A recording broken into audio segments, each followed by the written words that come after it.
The knock at midnight.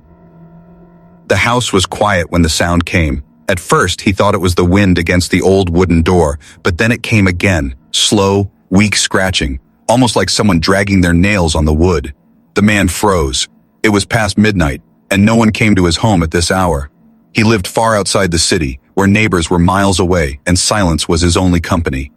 He waited, holding his breath. Then, a soft thud followed, like something heavy collapsing. Cautiously, he walked to the door. His heart was beating harder than he liked. When he opened it, the night air rushed in, cold and sharp. And there she was. A figure lay crumpled on his doorstep. At first, he thought it was a woman, but her skin shimmered strangely in the moonlight. Thin, fragile, and trembling, she clutched at her stomach as if she had not eaten in days. Her face was marked with exhaustion, but her eyes, they glowed faintly, like two dim lanterns, staring up at him with silent desperation. She tried to speak, but only a rasp came out. Her body shook, and before he could ask a question, she fell forward. He caught her before she hit the ground. She was light, far too light, as if her bones were hollow. He could feel her ribs through the torn fabric that covered her. The man hesitated. She was clearly not human, but there was no threat in her, only hunger, only fear. He looked out into the dark, half expecting someone or something to be chasing her. The road was empty. The trees stood still. Only the sound of her weak breathing filled the night. He carried her inside. His living room was small, filled with old furniture and the smell of wood smoke. He placed her gently on the couch. She curled up like a child, arms wrapped around herself, shaking. He hurried to the kitchen and brought back bread, fruit, and water. When he set the food down, she opened her eye. See, again. She looked at the plate, then at him. Slowly, carefully, she reached out. Her hands were trembling, her fingers long and delicate, tipped with faint silver nails. She grabbed the bread and stuffed it into her mouth like someone who hadn't eaten in weeks. Crumbs fell across her lap. She didn't care. She drank the water in one long gulp, gasping, then reached for more. He sat across from her, silent, watching. She wasn't dangerous, she wasn't armed, she was only starving. When her plate was empty, she stopped. Her shoulders dropped as if a great weight had lifted. She closed her glowing eyes for a moment, breathing slow. Then, in a soft, broken voice, she said a single word. Safe. The man blinked. Her accent was strange, her voice raspy, but the meaning was clear. She had used one of his words. Somehow, she knew it. He didn't answer right away. Questions burned in his mind. Who was she? Where had she come from? Why was she at his door? But none of them seemed important right now. What mattered was the look in her eyes. A look he recognized. It was the same look of every starving stray animal he had ever found. A look that begged not for pity, but for a chance to live.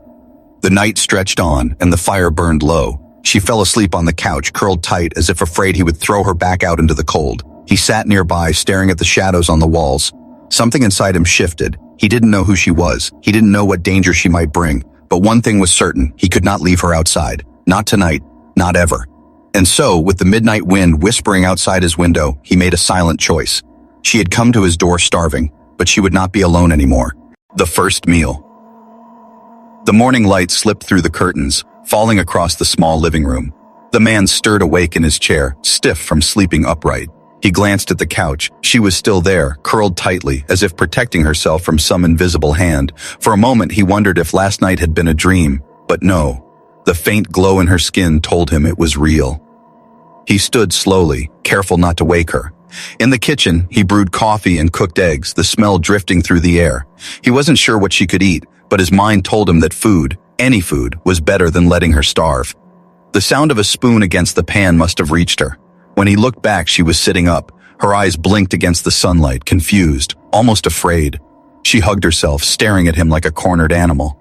"It's okay," he said softly. "You're safe here." She tilted her head, listening to his words but not fully understanding. Then her gaze shifted to the plate of food in his hands. Hunger flashed in her eyes again. He placed the plate on the table, pushing it gently toward her. For a long moment, she didn't move. She looked at him, then at the plate. Slowly, she stood. Her legs wobbled, and he realized just how weak she was. She came closer, cautious, as if she expected a trap. But when her fingers touched the edge of the plate, something broke inside her. She grabbed the food and ate quickly, almost desperately. Eggs disappeared in seconds. She chewed bread with loud bites, water dripping down her chin as she drank. He didn't stop her. He only watched, feeling a strange mix of pity and awe. At last she slowed. She sat down on the floor, her back against the wall, holding the empty plate in her lap. Her breathing was heavy, her chest rising and falling quickly. Then her glowing eyes lifted to his face. Safe, she whispered. Paired again, the same words she had spoken last night. He nodded. Yes, safe. She repeated the word, testing it. Safe. This time her voice was steadier, almost certain. The man leaned forward. Do you have a name? He asked, tapping his chest. Name, me, Daniel. She stared, trying to follow. He repeated it slowly. Daniel. Her lips parted and a strange sound escaped, something between a whisper and a click. Then she shook her head, pressing a hand against her chest. Her expression tightened, as if the memory of her name hurt her. All right, Daniel said gently. No name. Silence stretched between them. The only sound was the faint crackle of the fireplace. She lowered the plate to the floor and folded her arms around her knees, rocking slightly. Then, in a trembling voice, she tried another word. Home. Daniel blinked. Had she learned that word from him? He didn't remember saying it, but she had spoken it, clear enough that he couldn't mistake it. Yes, he whispered. This is home. Her eyes softened, and for the first time her lips curved into something that looked almost like a smile. But before Daniel could feel relief, a noise outside made his blood run cold. The crunch of gravel, slow, deliberate steps near his porch. He froze, every muscle tense. The alien woman stiffened too. Her head snapped toward the door, her glowing eyes narrowing with fear. Her hands shook as she whispered something in her own language, a series of sharp, broken sounds. Then, she pressed herself flat against the wall, as if trying to disappear. Daniel moved to the window and peeked through the curtain. His heart dropped. A dark shape stood at the edge of the yard, tall, silent, watching. Whoever or whatever it was, it had come looking for her. The hidden scars. Daniel kept the curtain edge tight between his fingers, staring at the figure outside. It stood still, too still, like a shadow carved from stone. Then, as if sensing eyes on it, the shape moved back into the trees. The crunch of gravel faded, and silence returned. But the silence felt wrong, heavy, waiting.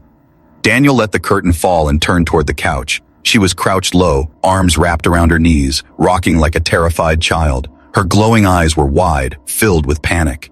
It's gone, Daniel said softly. No one's here.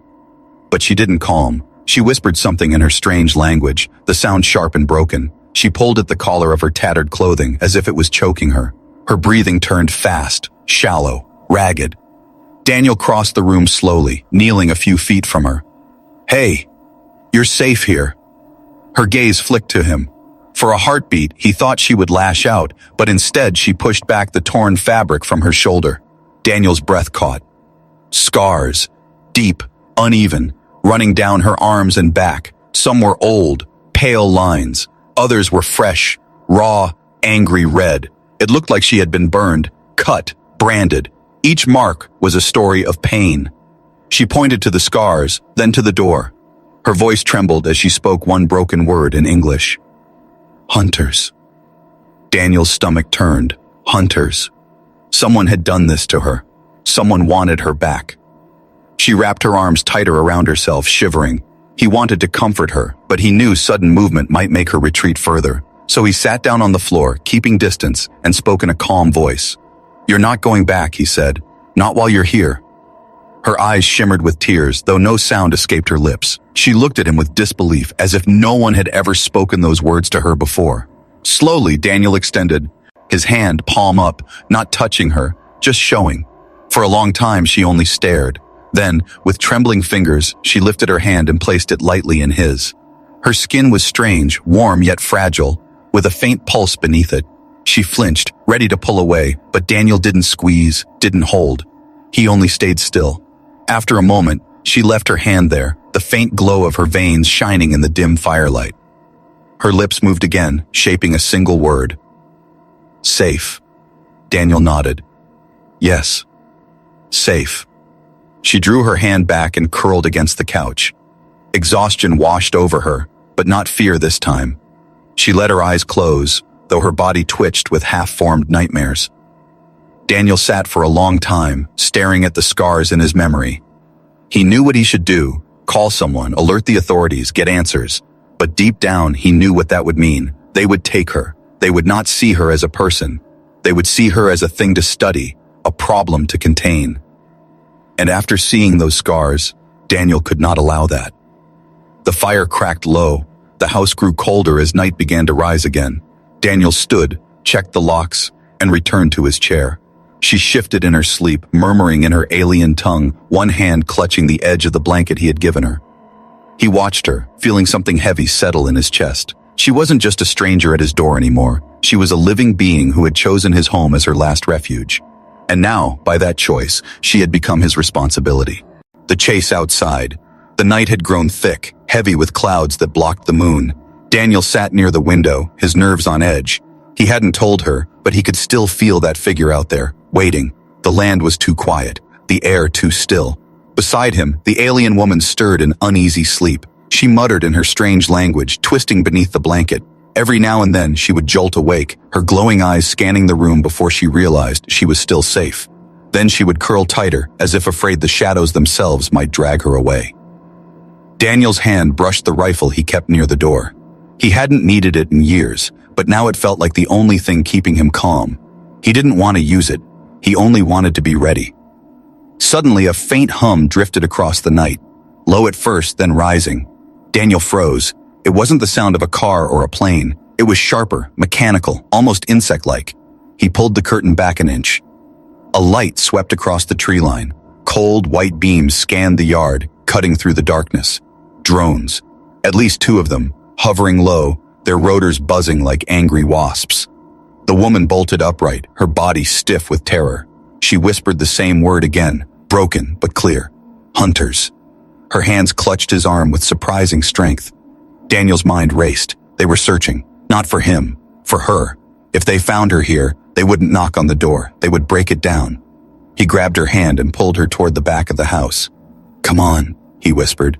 She followed, barefoot and trembling, her torn clothes dragging along the floor. He opened the cellar door, the old hinges groaning. The smell of earth rose up, damp and cold.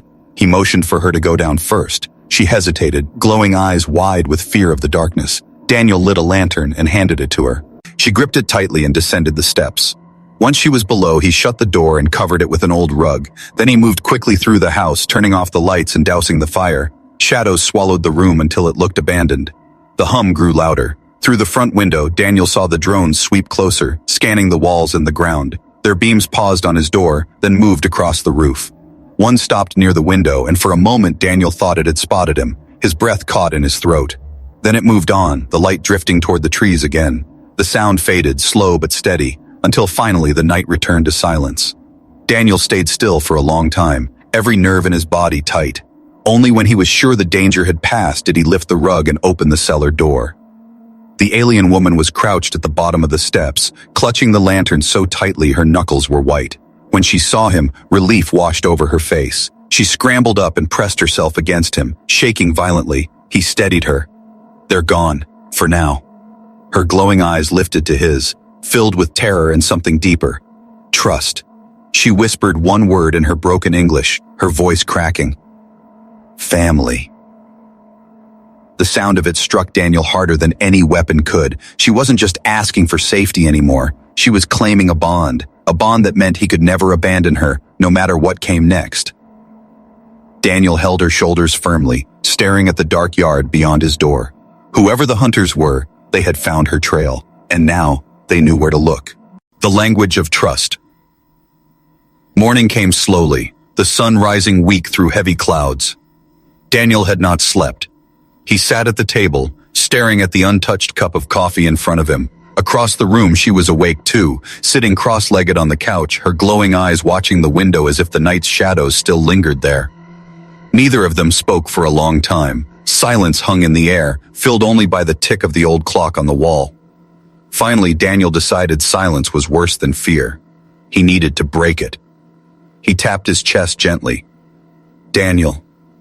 She looked at him, tilting her head. He repeated it slowly. "Daniel.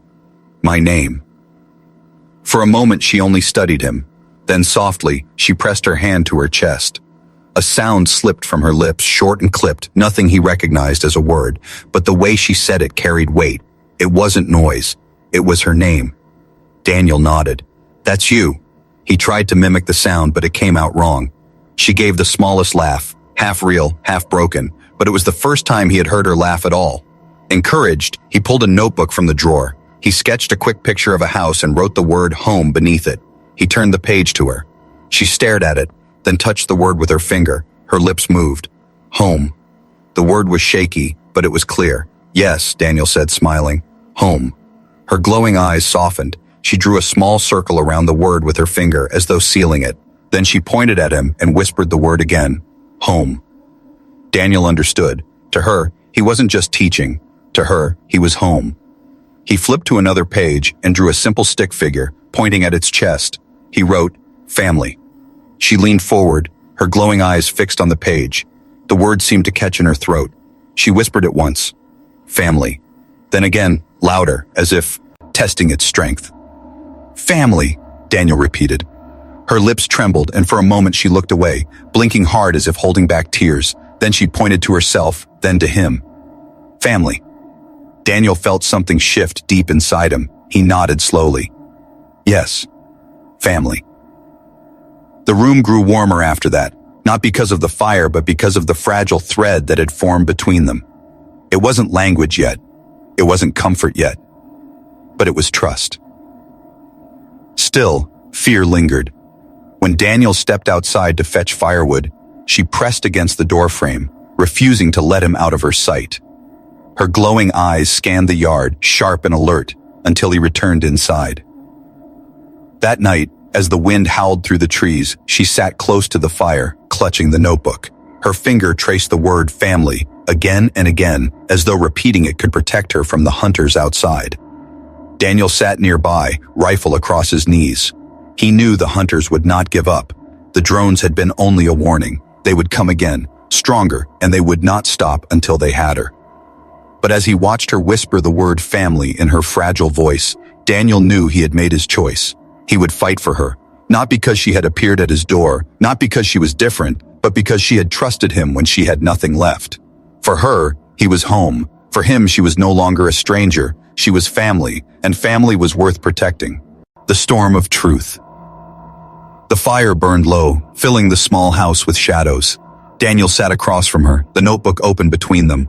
She was quiet, staring into the flames, her glowing eyes distant. For hours she had clutched the word family, as if it was a lifeline, but tonight her silence was heavy, different. Finally, she lifted her head, her lips parted, forming soft sounds in her own language. Daniel could not understand the words, but the sorrow in her voice was clear. She touched the scars on her arm, then pointed outside toward the dark woods. He leaned forward. Tell me, he whispered, though he knew she could barely understand him. She closed her eyes. Slowly, painfully, she began to speak broken English, mixing her tongue with his. Ship, she said, voice trembling. Her fingers drew a shape in the air, long and sharp.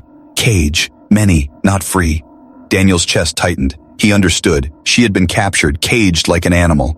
Her breathing grew faster as she forced more words. Experiments, hurt, fire, pain.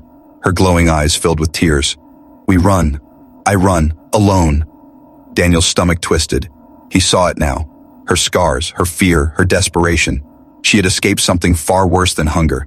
She had escaped a place where her kind were treated as things, not people. She gripped the edge of the notebook so tightly her knuckles whitened. Hunters, she whispered. They come back. Always come back. Daniel reached across the table and gently laid his hand over hers. Not here, he said firmly. Not while I'm alive. She stared at him, disbelief flickering in her glowing eyes. Why? She asked. One simple word, sharp and raw. Daniel didn't hesitate. Because you deserve to live. Because you're family now. Her lips trembled. She leaned forward, placing her hand over his chest. Daniel. Home, she whispered. The word carried more weight now, too. Than ever before. For the first time since she arrived, her body seemed to relax, though her face was streaked with tears. She was no longer holding the secret inside her. She had given it to him, and he had not turned away. But relief did not last long. A low rumble shook the ground beneath the house, distant but real. Daniel stiffened, listening. It wasn't thunder. It was engines, heavy ones. Her glowing eyes widened in panic. She pressed her hands over her ears and curled against the wall, whispering in her own language again and again. Daniel rushed to the window. On the horizon, faint red lights blinked in the sky. More ships, not drones this time, something larger. "They found you," Daniel muttered under his breath. She grabbed his sleeve, shaking her head violently. "No fight," she begged. "They take, always take." Daniel pulled free gently and shook his head. "Not this time." She stared at him as if unable to believe his defiance, but then something shifted in her expression. The glow in her eyes brightened, not with fear but with something close to hope. Daniel turned back to the window, jaw tight. The storm of truth had broken tonight. He knew what hunted her. He knew what scars she carried. And now he knew one thing more. He was not just a man who had opened his door to a stranger. He was a man standing between her and the world that had tried to break her, and he would not move aside. The hunters return. The night was restless. Daniel kept his rifle close as the hum of distant engines rolled through the air. The alien woman sat by the fire, her knees pulled to her chest, glowing eyes fixed on the door. Every sound outside made her flinch. Every gust of wind felt like footsteps. Daniel checked the locks again, though he knew they would not stop what was coming. He whispered, mostly to himself, "They'll come for her. They won't stop." She tilted her head, trying to follow. She caught one word: "Come." Her lips pressed tight, fear filling her face. She moved to the window, pulling the curtain back a crack. Her sharp breath told Daniel she had seen something. He joined her. At first, he saw nothing. Then, in the dirt outside the porch, he noticed it. A mark, drawn carefully into the ground. A circle with a slash through it, glowing faintly red. Daniel crouched, heart heavy. "They were here," he muttered. The hunters had stepped onto his land while he slept, close enough to leave their sign, a warning or a promise. The alien woman whispered in her tongue, her voice shaking. Then, forcing broken English, she said, "Mark. Death." She pointed at the sign, then at herself. Daniel's fists clenched. They had found her trail. They were letting him know they could reach his door whenever they wished.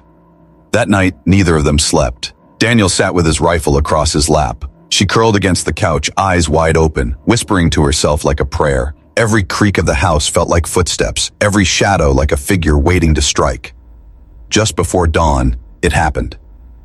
The low hum returned, this time closer, stronger. The windows rattled with the sound of engines passing overhead. Daniel rushed outside, the cold air biting at his skin. In the gray light, he saw them, small ships black against the sky circling like vultures. The alien woman appeared at the door, clutching the blanket around her thin shoulders. "Hunters," she said, her voice breaking. "They come." Daniel raised his rifle, though he knew it was useless against ships. Still, holding it made him feel less powerless. "Let them come," he muttered. The ships passed overhead and vanished behind the tree line, but the silence they left behind was worse than the noise. Daniel knew they were landing nearby. He could almost feel the ground tremble beneath his boots. Back inside, he pulled supplies from the closet, cans of food, bottles of water, old camping gear. He pushed them into a bag. The alien woman watched, confused. "Run," he said firmly, pointing to the bag, then to the woods. "We may have to run." Her glowing eyes flickered with fear. "No run," she whispered. "They always find." She pressed her palm against his chest. "Stay. Home." Daniel looked at her, torn. She was right. Running might only expose them, but staying meant a fight he wasn't sure he could win. Before he could decide, a sound split the morning, the sharp crack of branches breaking under heavy boots. Voices carried through the trees, low, mechanical, inhuman. The hunters were here. Daniel moved quickly. He pushed her toward the cellar again. "Go!" he hissed. She resisted, shaking her head violently. "No, leave you!" Their eyes locked. For the first time, Daniel saw fire in her gaze.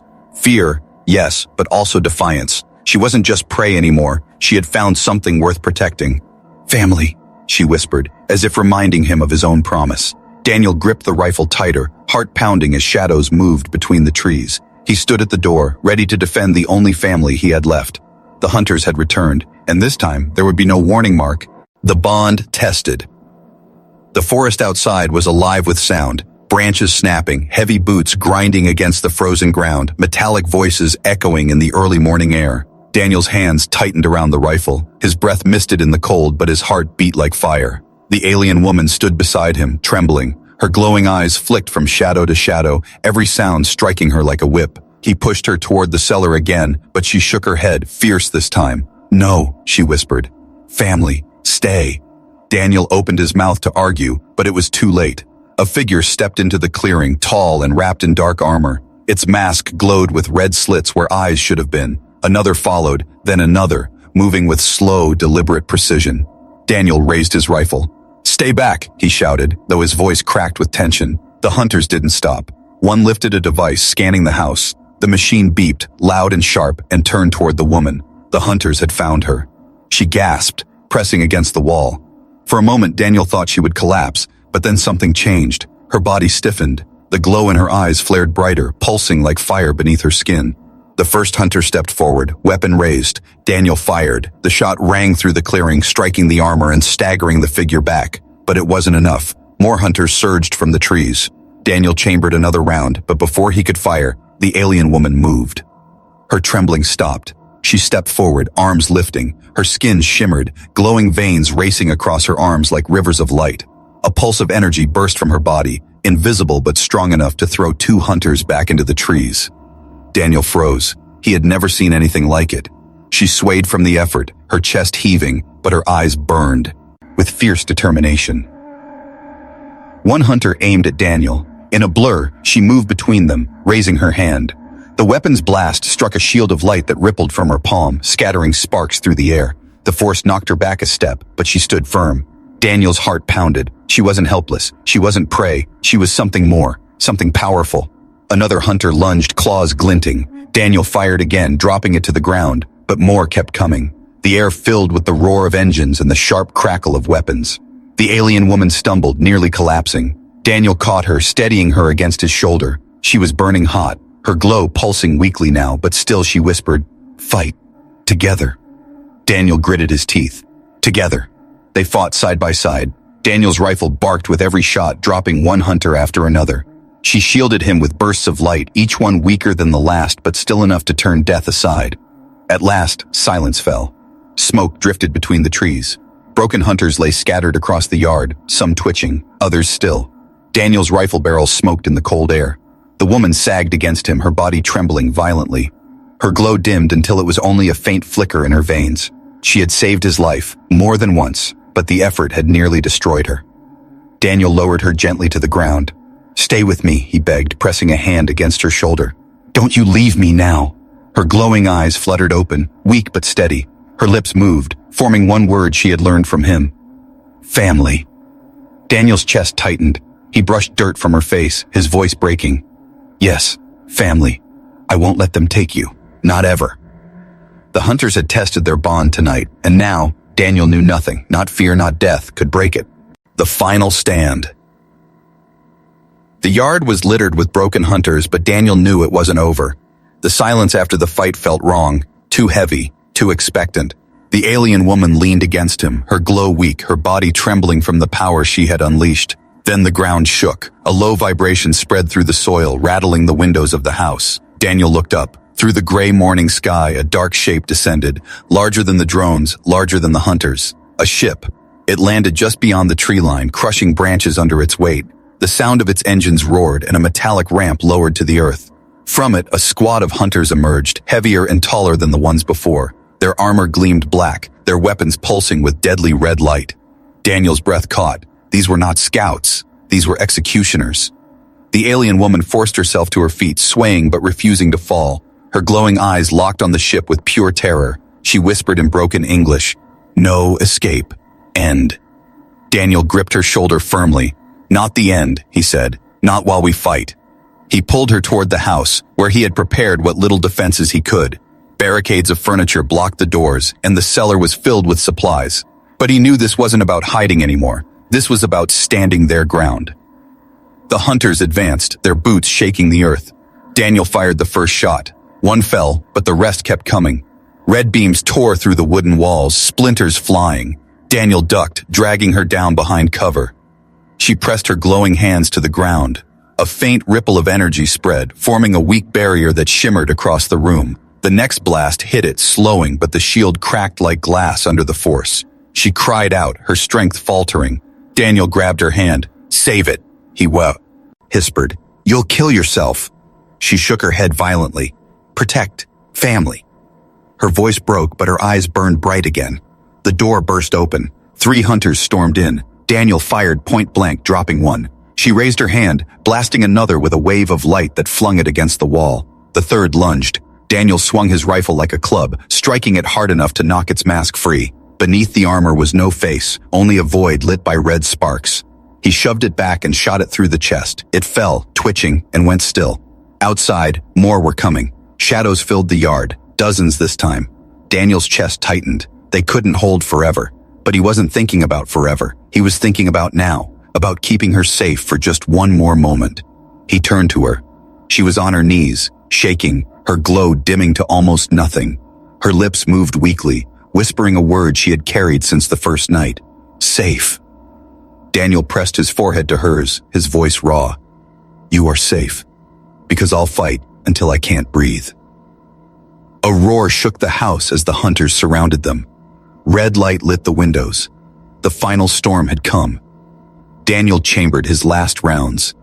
She lifted her trembling hands, sparks of light forming again despite her weakness. Together, side by side, they faced the door as it exploded inward. And for the first time, Daniel felt no fear, only resolve. This was their stand, their final stand, a new beginning. The smoke settled slowly, drifting across the yard like a ghost. Broken hunters lay scattered in the mud, their machines sparking, their weapons silent. The ship that had brought them groaned as flames chewed through its hull. Then, with one final shudder, it collapsed into itself, sending a dull echo through the forest. Daniel leaned against the doorway, his chest heaving. His rifle hung useless in his hands, empty, cracked from the fight. His body screamed with exhaustion, but his eyes searched for only one thing. She was there.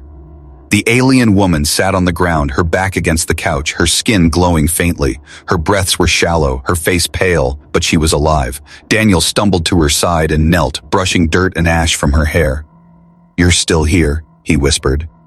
Her glowing eyes opened slowly, finding his. A faint smile curved her lips. Family, she whispered, her voice weak but steady. Daniel felt his throat tighten. He nodded, pressing his forehead against hers. Family. Always. For a long while, they sat in silence, only the crackle of fire outside breaking the stillness. The world felt fragile, as though it might collapse around them at any second. But in that moment, neither of them cared. They had survived. Together. Hours passed. The sun rose, painting the sky gold. Daniel carried her outside, where the smoke lifted and the air smelled of earth and ash. The forest was scarred, but the hunters were gone. For now, at least, the world was quiet. She looked at the sky, her glowing eyes reflecting the morning light. Her lips moved around a new word she had learned, whispering softly, free. Daniel's chest ached at the sound. He sat beside her in the grass, watching the light catch her skin. She was no longer the starving stranger who had collapsed at his door. She was something else now, stronger even if she didn't see it yet. That evening, after the fires had cooled and the smoke thinned, Daniel began to rebuild. The front door was shattered, windows cracked, furniture burned, but he worked steadily. She followed him, helping in small ways, carrying wood, holding tools, even if her hands shook. Every time she looked at him, she whispered the same word, home. By nightfall, the fire was burning in the hearth again. Daniel sat in his chair, weary but content. She sat across from him, the notebook in her lap. With a trembling hand, she wrote a single word in uneven letters, family. Daniel smiled when she showed it to him. He placed his hand over hers and nodded. For the first time in years, the house didn't feel empty. For the first time, the silence of the forest wasn't lonely. The hunters might return one day. The world might never understand who she was or what she had endured, but none of that mattered tonight. Tonight, there was warmth, there was safety, there was family. She leaned against him as the firelight flickered across the walls, her glowing eyes closed, her breathing even and calm. Daniel rested a hand on her shoulder, feeling the weight of his promise settle in his heart. She had come to him starving, broken, hunted. Now she was none of those things. Now she was his family, and as long as he lived, she would never be alone again.